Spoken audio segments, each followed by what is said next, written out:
Welcome to NARAL's The Morning After.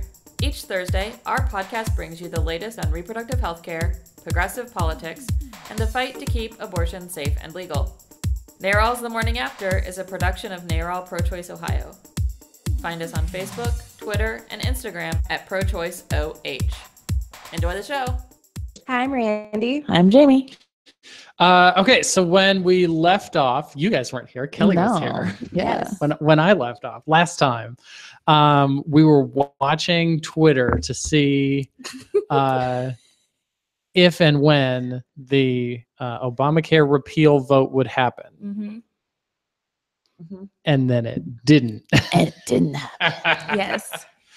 I mean, I think Paul Ryan's got to go. So sad. You think so? Oh yeah. So they were calling for a vote Thursday, Yeah. which was stupid because they didn't have the votes. Yes. Mm-hmm. And then they admitted that finally, postponed it, and they said, we're going to vote Friday morning at 8 a.m. And I was like, you ain't doing shit at 8 a.m.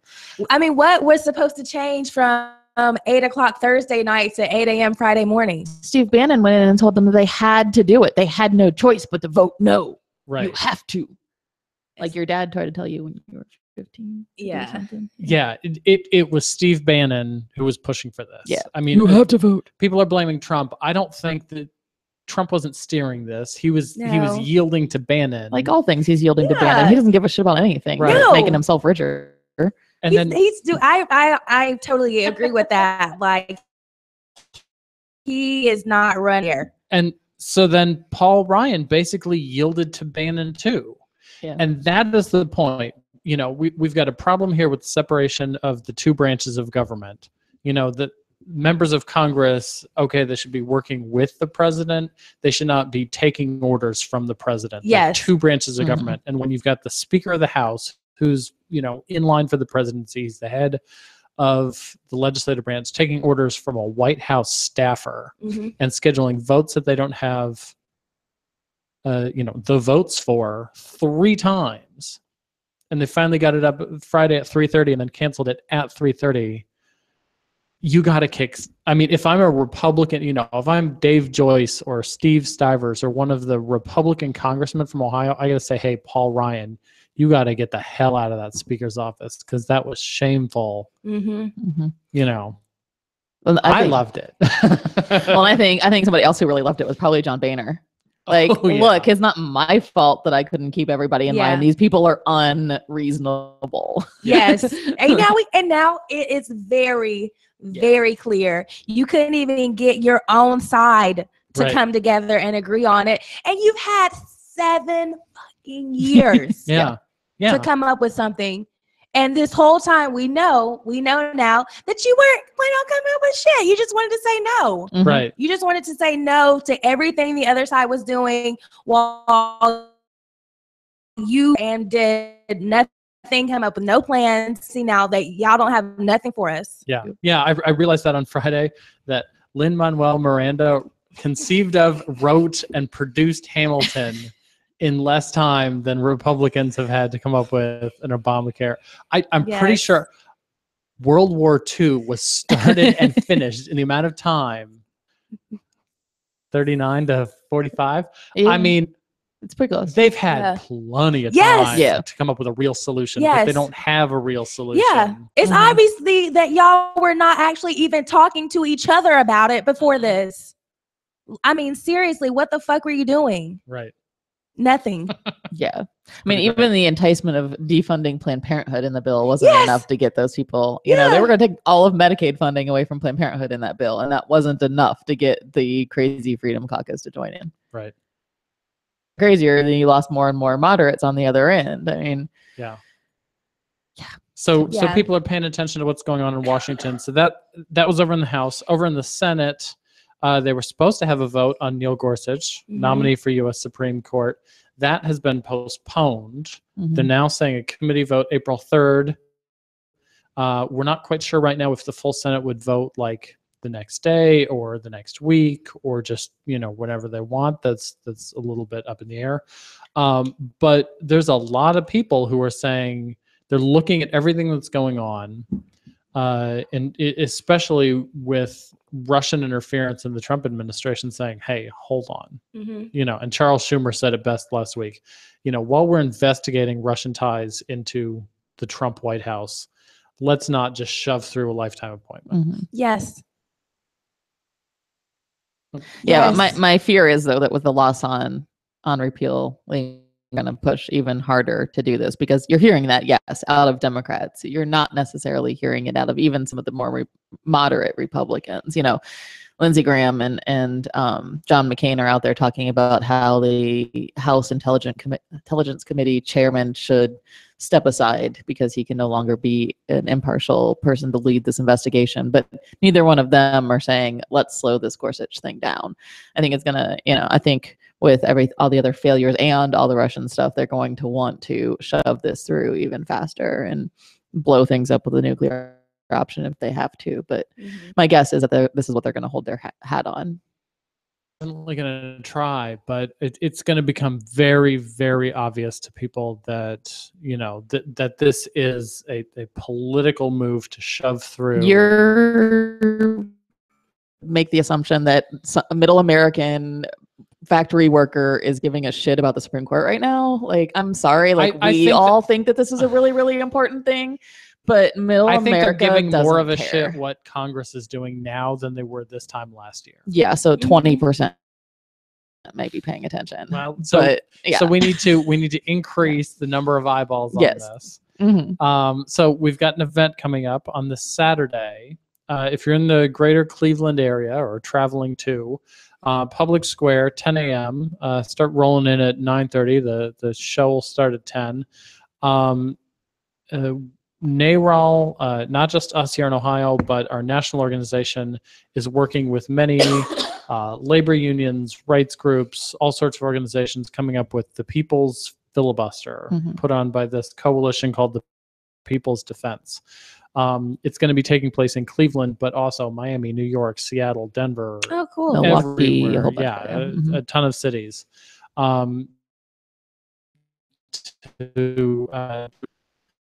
With this Supreme Court nominee. Yep, and it should be a really great show. We're working on getting some of our really great local electeds there. New Voices, Alana from New Voices Cleveland is going to join us. She's amazing. Annie's even lining up some amazing social justice, slam poetry. It should be a really great thing. And then we're also with a group called the March for Healthcare that was also planning on doing something that day. So we'll start out with our program. We'll kind of move more into talking about healthcare, doing a march from Public Square to the federal buildings at 11:30 when the rally program concludes. So it'll be really great, just general, let's talk about Gorsuch, but let's talk about in general all the damage the Trump administration is doing on immigration, with their Muslim ban, with healthcare, and all these things. So it'll be a great time. Everybody needs to come out, rally, to support our communities. Right. Should be good. It'll be fabulous. Yes. So this week, 2 days ago, we saw a New York Times op-ed. The headline was, "To win again, Democrats must stop being the abortion party." Grr. Written by some guy named Thomas Groom. Written by a guy? Of course. Whoa, that's a shocker. I sense sarcasm. I'm gonna take a guess that he's a white dude too. Can I make that guess? Probably. You would be correct. And you know what? I've never even seen him, but I just know that you're correct.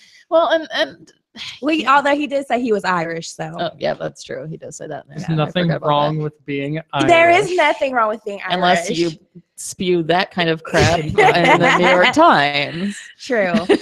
That's where it becomes a problem. I'll acknowledge that his being a guy and expressing these opinions is much more problematic than being an Irish. Yes. Yeah. What do you think? I think our listener only people can hear my eyes roll. Let's just put it that way. Exactly. I think it was some bullshit. Like, you make the point that Barack Obama won twice as a pro-choice candidate. Right. So to say that that was the deal breaker for them as to why they voted for Trump over Hillary, I mean, you lost your argument right there. I don't understand what you're trying to say. If you had this person who could win by saying, yes, I support it, and then you have another person saying the same thing, but for whatever reason, they're going to this person who I don't even know why they think that Trump is even pro-life anyway. I mean, if right, you think, that's a hell of an assumption yes, on their part. Yeah. I mean, I don't understand why. I get that he said the words, but at the same time, He said I mean, a lot of words. exactly. He said his favorite book is the Bible. You ain't never seen him in church. Yeah. Yes. Well, 2 Corinthians. Yeah. Like, no, I mean, seriously, don't just say that because you to vote for him over her if that is the tipping point for you. Because to say that you looked at everything that he said and that you felt like he was authentic and genuine and really cared about that, then you are full of shit and you should look in the mirror. Like, hey, dude, there's one difference between Barack Obama and Hillary Clinton. Your sexism is showing. Yes, exactly. Like, come on. Like, if you're going to say Barack Obama can win twice and then Hillary Clinton saying basically the same thing is going to lose, well, what difference? Well, the woman can't be pro-choice. Right. Yes. But the man can be pro-choice. Yes. Uh-huh. So Mr. Groom stated that. Oh, you're going to read it? I printed this thing out. You're going to make me listen. He says that once solid Catholic support for Democrats is steadily eroded. Okay, to that, I, on occasion, do go to Mass with my mother. Mm-hmm.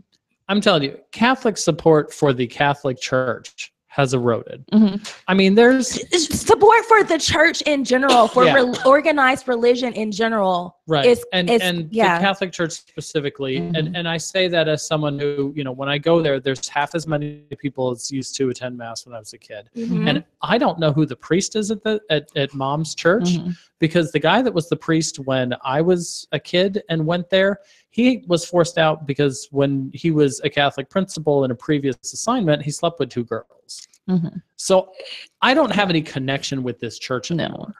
And this is not unique to my hometown. No. So when we talk about eroding support in the Catholic community, let's not forget that. And also just that Catholics are just as pro-choice as the rest of the population. Yes. So assume that everybody in those pews is anti-choice and anti-gay rights is completely ridiculous and stupid premise to start with. Yes. He says that yet, despite the clear complexity of the attitudes of people, people have complex attitudes. Yes. Political discourse largely ignores the possibility of a middle ground between making all abortions legal or prohibiting them entirely. So he's suggesting that the Democrats should come up with a middle ground. I mean, the Republican form exists to ban abortion. Mm-hmm. Yes. In all cases. Yes. Yes. If Democrats just sort of yield on abortion rights and just are fine with this wishy-washy middle, which frankly is where many are. And it's fine for you if they yield because you don't have to worry about it. And he says something about the Hyde Amendment, that we shouldn't be pushing for the Hyde Amendment. That's easy for you to say because it affects poor women, poor Black and brown women you don't give a fuck about. Right. You're over here talking about my central faith, my social justice issues. Well, then you need to educate yourself on the issues and who it's really going to affect. Yeah, he continues. Mm-hmm.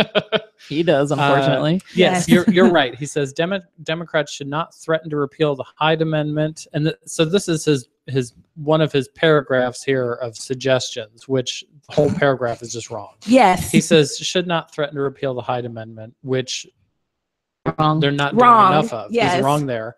And the second thing is that they need to champion an aggressive program to promote adoption.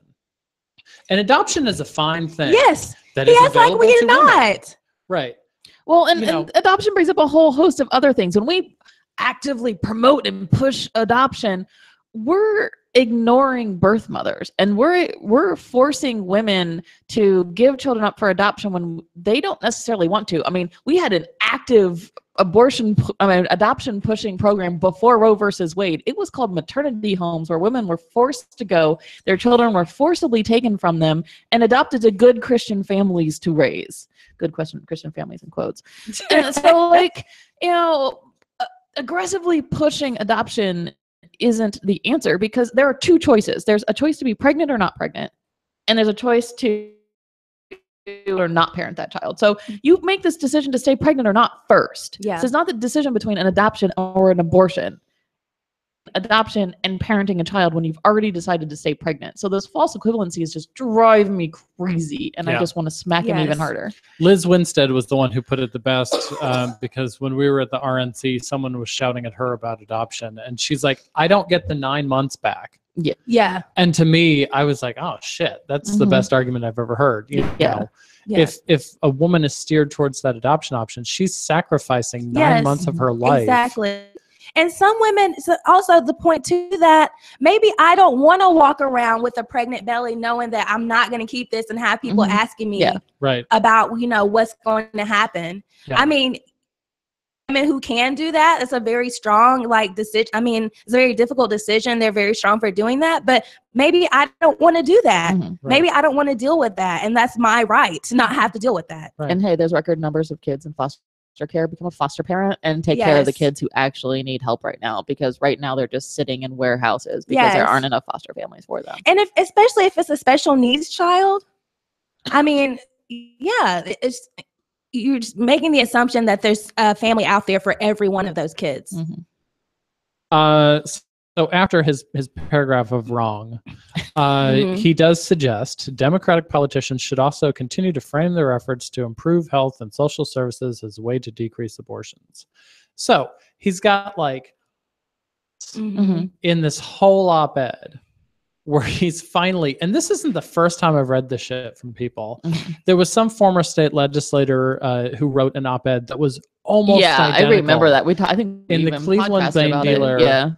And you know, was whining the and pro-life whining. Democrat? About how he didn't have any career path. Life Democrat, what happened? And he writes an entire op-ed, and only in the last paragraph does he say Democrats should be promoting contraception and sex education. I'm like, dude, if you want to really move forward in the Democratic Party with your views, make that be your lead sentence. Yes. Don't have it be your one sentence conclusion. Exactly. Because then that gives me the impression that you don't really give a fuck about that. You're the same as the other side. You just care about controlling women, and you had to say that as a little throwaway line. It up. We'll try to find it for the show notes, but I feel like the last time I looked for this, I couldn't find it. There was a reader that worked with an Alliance for the Common Good or something like that in the late 90s, early 2000s, that did a research study where they compared states like Oregon and Washington and California, where like public funding for abortion exists and there are very few abortion restrictions, to states like Ohio and, you know, other Alabama, Mississippi, Louisiana. We can go on.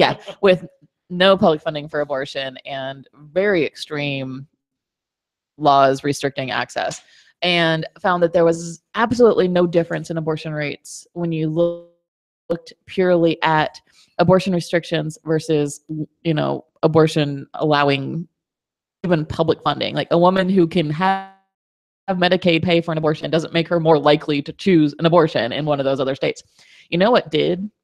$100 a month more in welfare payments, because she could afford the kid. Right. She could take care of it. You know, when we actually being a mother and being a family. Yes. Oh my God, look what happens. Yes. So, you know, the more and more these groups push more and more restrictions and a middle ground where some abortions are bad and other abortions are okay, which is complete bullshit. That's not ever going to, I think they have, which isn't a real problem, but that's another story. Yeah. But, you know, so like, let's actually look at things that actually support families, and then we can have a conversation. There was just a guy, I'm not going to remember his name, is a Republican on Morning Joe the other day, talking about how we don't need paid family leave. Whack him too. Smack him. Yeah. Ooh, can we add that to the podcast agenda? Yeah, for 2 seconds. On your note, today, City Council member Elizabeth Brown in Columbus, Ohio, will be announcing a paid family leave program for the city of Columbus, which is very, very exciting. So that is happening today. So following day-to-day city in the previous year and a half to actually provide some paid family leave for city employees. So that's very, very exciting news in Columbus. So unlike that dude, we actually do believe that people need paid family leave. Yes, exactly. I had to say the good thing. Yeah. No, that is a good thing. I had one more highlight I want to read though, because it's the quote from President Obama. Sorry. He's quoting candidate Obama in 2008, saying, "Those who diminish the moral elements of the decision aren't expressing the full reality of it," which I think is a fine statement by the president. I mean, he's eloquent as always. The choice to have an abortion is a moral choice. Right. Yes. I mean, women make a moral decision to have an abortion. It is not an immoral decision. It is a moral decision. And I think that's what that quote is. And, he's trying to use it as, well, women, who choose abortions that I don't agree with are not so moral. No. Making a decision good women have abortions. Yes. Government interference is not okay. Yes. No. Women can make that decision. Thank you very much. We've just been tearing through our agenda here. We're already towards the end. Randi, you want to sing us out? Let's get it on. Okay. Oh, did we already talk about Advocacy Day? Okay, we'll start with that then. Yes. Okay, even though that's not the most upcoming event. It's if the is best. that the word I want to use? Yes. The most upcoming. I don't know. Yes, Advocacy Day is happening May 3rd.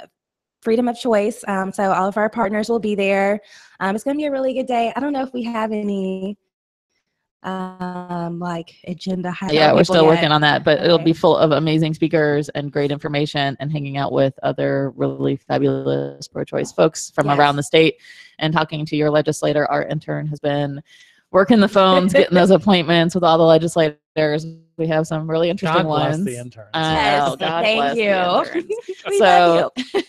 So she's been rocking that out. So we have lots of appointments with legislators and legislative staff. So, you'll be able to go and talk to your folks and let them know about why restricting access to abortion is bad and why promoting our proactive agenda is a good thing and the right way to move things forward in Ohio. So the day starts with introductory speech from somebody, training, and then people will be assigned appointments with partners or groups. Nobody goes to an appointment solo. You don't have to know what to say in advance. We'll tell you and your small group how to have that conversation with your legislators. A little bit of a rally, rah-rah, and then go get them. Yes, it's a terrific. Do a couple of webinar, maybe some local in-person trainings ahead of time too, so people can people can get a little bit more familiar with it ahead of time as well. Yes, I was just going to say that. We'll also be doing some webinars. We will be having a phone bank here. We may be doing one in Cincinnati, but I'll keep you posted. Upcoming this week, though, this Thursday. Yeah, it's coming quick. Yeah, I know. So tomorrow I'll be in Dayton and we'll be having our Learn and Take Action night there. That's and on March 30th. Yes, tomorrow, March 30th from 6 to 8 p.m. at the place. Dublin Pub. Yes, that place. We have so many events that blur together. I know. So if you're in the Dayton area, please come out. I'll be there. Stephanie from Planned Parenthood will be there. And it'll be a good time. Yep, on March 30th in Canton, North Branch of the Stark County Public Library. We're going to have a microphone training. Annie and I will be up there training people on what's going on in the State House, how to write letters together, that sort of thing. So we have a busy Thursday on each end of the state. Yes. And then Saturday in Cleveland is the big rally, Public Square. Be there by 10 a.m. to get started. Be there at P Square. Yeah. Sorry, I had to make a terrible pun. Be there at the square. Very funny. Okay. So the People's Filibuster starts off against Gorsuch, and there's a separate event called the March for Health, which is kicking off immediately following, same location. You're more than welcome to do two events, two for the price of one free. So join us Saturday at Public Square in Cleveland. If you're not in Cleveland, if you're in Columbus, there's a rally against sexual violence at the State House, which might be worth checking out. So that's put on by some friends of ours. Yes. What's after that? December 13th. We'll be in Athens, Learn and Take Action nights. Again, I'll be there. Planned Parenthood and Urge will be there presenting as well. It'll be a Jackie O's tap room. I will make a Facebook event. So if you're in the Athens area, definitely come out and join us. It'll be April 13th. That's a Thursday from 6 to 8. Yep. April 27th is Bowl-a-thon for preterm. April 29th is Bowl-a-thon for Women Have Options. So Cleveland or Columbus, two great abortion fund promoting bowling events. And then that brings us back to May 3rd, Lobby Day. Everybody schedule, take time off from work if you can. Come to Lobby Day. Yep. And one last little plug. One of the Pens to Pictures shorts is actually in the Cleveland Film Festival this weekend. I actually looked it up because I was looking. It starts this weekend. Okay. So it's Bang, one of the 5. It was a very about a woman who couldn't find employment and was trying to take care of her 2 children. So it's part of the Ohio Shorts 1 program, and I think the first time it's up is on Tuesday night. So that's awesome. So people should definitely check that out, and the rest of the film festival, because as I was looking for that, there were movie after movie and documentary after documentary that I really want to see. Like, can I just sit in the movie theater for the next 5? Actually, either tomorrow or Friday. Yeah. And okay. Go through the next week. Go watch a movie after the rally. All right. Nice. We'll see everybody next week. Bye. Bye.